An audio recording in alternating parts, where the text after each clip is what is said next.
UFC Fight Night Barboza versus Murphy has just taken place over the weekend, and in this video, I'm going to be giving you my best matchups to make for all the top fighters on the card that you can now see on the screen. Kicking it off with Magomedov, I think you give him Edmen Shahbazyan. Definitely an exciting fight, especially on the feet between the two of them.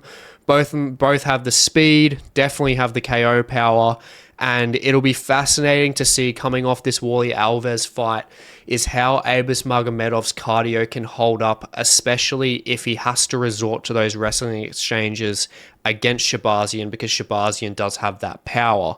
Shahbazyan has the power, the speed, and just the overall consistency, I would say, over Warlley Alves at this point in time. So it's definitely a step up in competition for Magomedov. And it's definitely needed for Shahbazyan to get some momentum back. So I think that this would just be a very fun fight for the fans. Definitely, because we're just going to get a finish in it. I would not be surprised at all. They've both got high finishing rates. Both of them finish most of their fights within the first or second round because they're just so aggressive. And yeah, I think this would be a great fight. So put this on a fight night in August. Either put it on a late prelim or an early main card fight slot. Now, moving on to Oumar Sy, I think you give him Da Woon Jung. Very good test for Oumar Sy at this stage in his career because, I mean, when you look at Jung, his last fight, look, he fought Khaos Williams, and Khaos Williams could possibly be looking at a top 10 to top 5 opponent at this point in time, and he did get pieced up, but he survived most of that fight. So he has had that UFC experience there is what I'm trying to say. And he has had over double the experience that Oumar Sy has had in MMA itself. But to warrant this fight, he is on a 3-fight losing streak at this point in time. So I think for Jung, it's definitely a good fight to test his ground game. He's 2-2 when it comes to the submission game. And if he has that improved ground game, and he manages to win the fight, he's taking out a prospect that is definitely a hot prospect. Sy is very well-rounded. He's got those physical attributes. He's tall, he's lengthy, he's got power, and his submission game is very good, and his control, especially, as we just saw against Tuco Tokos. And yeah, and it would just be fantastic for Sy if he can beat someone with double the experience that he has. And I think it's a no-brainer. You pop this on the France card in late September. Moving on to Tom Nolan. Now, Tom had a lot of fights against strikers in his limited career he's had so far. So I think it would be good to test him against someone that has a more of a grappling, wrestling heavy ground game. And I think the best fighter at this stage to do that is Nathan Levy. Now, when it comes to Nathan Levy, he is a karate-based fighter, so he does have that technical capability there, but he has no knockout power. He's 0-0 when it comes to TKOs. And yeah, so I think when you look at his game, when it comes to a karate style, and he prefers the takedowns, I mean, he lands over 5 takedowns per fight, and I think he has 3 or 4 submission wins on his record. Someone that is diversified, basically, is what I'm saying, I think would be good for Tom Nolan. And someone that is not super consistent like Nathan Levy, I think is a good matchup to make for Tom Nolan. And ultimately, it's good for Tom Nolan because, you know, he gets that diversification in an opponent. And then it is also good for Levy because of the KO power threat and to see if he can actually nullify it. So, yeah, it would just be ultimately as well kind of looking at the Oumar Sy fight for Tom Nolan as well. Just like Oumar Sy, it would be a great opportunity to get a win over an opponent with more UFC experience than him, which Nathan Levy does have. So I definitely think when it came to the call out for Tom Nolan that he did after his win, I definitely put this on the early prelims of UFC 305. Now, moving on to Luana Pinheiro, I think you give her the winner of Gillian Robertson versus Michelle Waterson-Gomez, which I'm pretty confident it's going to be Gillian Robertson. I just don't like Waterson's chances in this one. Gillian's just a bigger strawweight coming down from flyweight, and she has a very advanced submission game in comparison, and I just don't think Michelle Waterson is just up at that level anymore. And yeah, so I think it'd be quite clear as an early prediction there. I think Jillian will take that via a submission in some way, shape, or form. And when it comes to this fight, though, when it comes to Luana Pinheiro versus Jillian Robertson, it gives Luana a chance, especially after losing to Angela Hill. It gives her a chance to redeem herself in that submission department. And I do think that she does have that advantage on the feet, especially in the power avenue.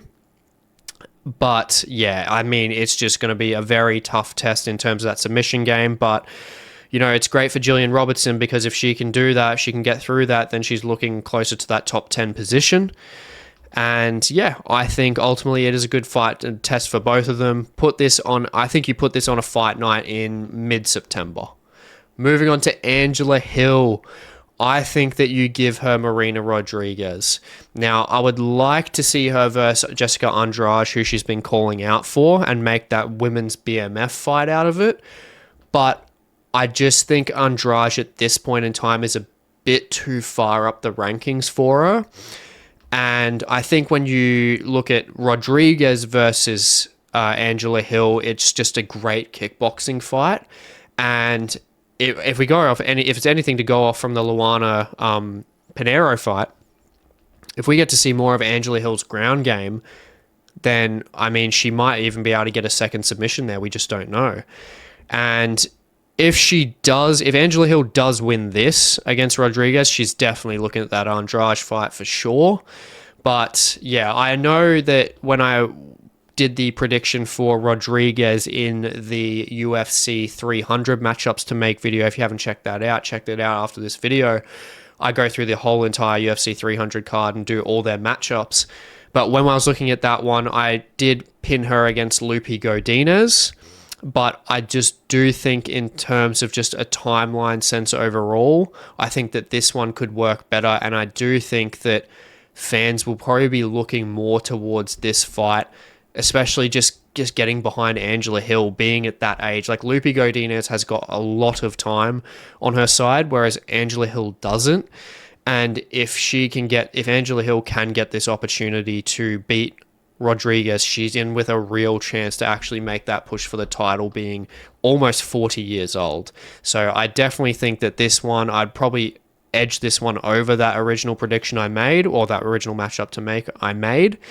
And I think you put this one on a fight night in August, around early to mid-August. Moving on to Adrian Yanez, no-brainer here, Pedro Munoz. I think this would just be a fantastic, fun fight, top 15 contention fight. Both of them high-volume technical strikers. Yanez obviously has that boxing power, and Munoz just has the speed, the movement, and the chin. So it would just be, honestly, it'd be very fun fight overall. And both didn't take too much damage in their previous fights. So it would be very fascinating to see if Yanez can deal with the speed and movement of Munoz, and obviously that experience that he has, and if Munoz can deal with the power of Adrian Yanez. I will be surprised if Munoz does get cracked. I mean, he's one of those guys that's borderline on that Chito Vera chin. And speaking of Chito Vera couldn't even take him out. So yeah, I mean, overall, this will be a very fun fight, and I think put this on a fight night in late July. Moving on to Themba Gorimbo. I honestly think put him on an early to mid prelims fight of UFC 305 in Perth and put that against Jake Matthews. Get Gorimbo to fight a veteran in the division who has an even fighting style to him that is a bit of a step up. When he fought Brahimi, it's very similar to the Brahimi fight, but Jake Matthews is better than Brahimi on the feet. And I mean, he's probably not as good as grappler, but on the feet, he can test Themba Gorimbo, and he's got way more experience than Brahimi had as well. So I definitely think that this would be a very fascinating fight overall, just stylistically, seeing as they're both more grappling heavy. And If Gorimbo wins, he gets a chance to put a veteran on his record and increase his momentum even further. And then if Jake Matthews can win, he gets a win in his home country and can then also beat a guy like Gorimbo, who definitely has his stock that is just rising in the UFC at the moment. I mean, he's had stuff going on with The Rock, and then, you know, all his announcements that he's been making, where he's came from, you know, his hardship, and obviously, you know, he's got the whole continent of Africa behind him too. So yeah, definitely, it would definitely be amazing for both fighters overall. And yeah, I think just a fantastic opportunity to put that on UFC 305. And yeah, moving on, Khaos Williams. I would definitely think it would be great to see Khaos Williams in an unstoppable force meets immovable object fight. And to do that, I think you give him Kelvin Gastelum. I think Kelvin Gastelum would be a fantastic fight. I think those two together because Kelvin Gastelum isn't just like a walking chin. He's got decent boxing. He's got a ground game threat that he can threaten Khaos Williams with. And I mean, people forget, I think, and when you look at Kelvin Gastelum, especially back in early days, he can set up a rear naked choke very well. He has a lot of wins off rear naked chokes, and we haven't seen Khaos Williams tested that much on the ground. He's 1-0 with submissions, so yeah, it'll be very fascinating to see if Gastelum can actually do some damage there and break down that hype train. Now, I do understand that Kelvin Gastelum might be a little bit of a further step up in the rankings, I guess, compared to where Khaos Williams is, similar to the Andrade and Angela Hill matchup. But I honestly just think that with those stylistic points there, to see if Gastelum's chin can be cracked by a KO freak like Khaos Williams, or if Williams can actually be stopped for the first time by Gastelum using a submission game, or using a heavy wrestling game, or maybe being able to outbox him. Who knows? There's just so many questions there that makes this fight so interesting. And yeah, it'll be fascinating to see, especially in this fight. I think this fight is just so much fun. And when you look at Kelvin Gastelum's last fight against Sean Brady, he just got ragdolled for 15 minutes. So there's definitely an opportunity there, and there's reasons as to why this fight should be given. And yeah, overall, it tests them both in different avenues, and ultimately, I think that you should put this on a July fight night, probably co-main event, probably around mid to late July. Moving on to Lerone Murphy, the first half of our main event. As I said in the UFC 300 matchups, if you haven't seen it, do go check it out. As I said before, the winner of Barboza and Lerone Murphy should get Calvin Kattar. Either way, if it was Barboza or Lerone, getting Calvin Kattar is a great high output striking matchup. And whoever wins it gets to solidify that top 10 position. And I think more so when it comes to Lerone Murphy winning over Barboza, it's just going to be so fascinating to see out of Calvin Kattar and Lerone Murphy who wins that forward pressure battle. And whoever is winning that will definitely get the advantage there. And this isn't all like on Lerone, in terms of, this is going to be good for him. Who cares about Calvin Kattar? This is a fantastic matchup for Calvin Kattar because he's not dealing with someone of Aljamain Sterling's standard of wrestling, where he's just getting dominated and can't really, go off with his boxing. And he has fantastic boxing. And as we just saw in this Edson Barboza fight with Lerone Murphy has fantastic boxing as well.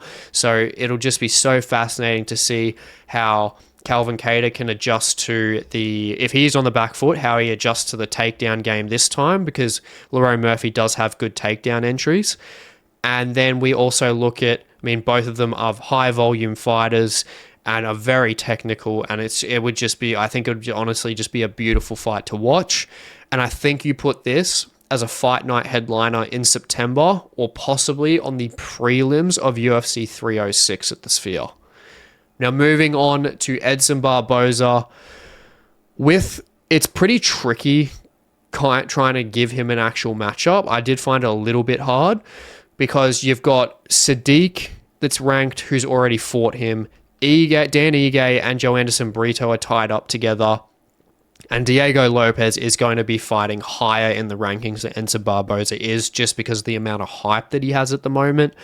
And with that, I think that you need to give him someone with a lot of momentum, and that is justified outside of the top 15, and give them that shot. And I do think that that's Muhammad Naimov. Naimov, he is undefeated in the UFC aside from his Contender Series fight, and he is very well rounded and is probably the only one that actually deserves a shot outside the top 15, probably aside from Nate Landwehr. Honestly, aside from that, I realistically can't think of anyone, to be honest. And ultimately, Naimov, he's very well rounded. He does have the power. He isn't as technically sound on the feet as Lerone Murphy, so it'll give Barboza that chance on the feet. And Barboza did show great takedown defense against Murphy, and Naimov does have pretty decent takedowns himself and a decent ground game. As I said, he is just well-rounded. And ultimately, I do think that this is just a fantastic opportunity for Naimov, and it's a good way for Barboza to obviously redeem himself. Yeah, honestly, even just backtracking to that 15, like outside the top 15, aside from Nate Landwehr and Naimov, there's only Nathaniel Wood, but Naimov has beaten Nathaniel Wood. So, yeah, realistically, I was thinking him for a second, but I mean, Naimov has already beaten him, so Naimov realistically has to be first. But when we look at the time frame for this fight, Barboza took a lot of punishment against Lerone Murphy, took almost 300 strikes against him. So I do think we need to push it back a bit. I think put this fight in on I think around early September for a fight night.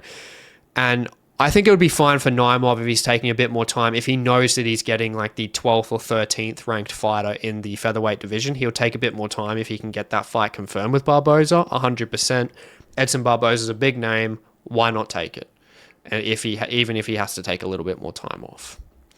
So I hope you enjoyed this matchups to make video, and if you want to see more MMA based content, please like, comment, share and subscribe, and I will catch you in the next one.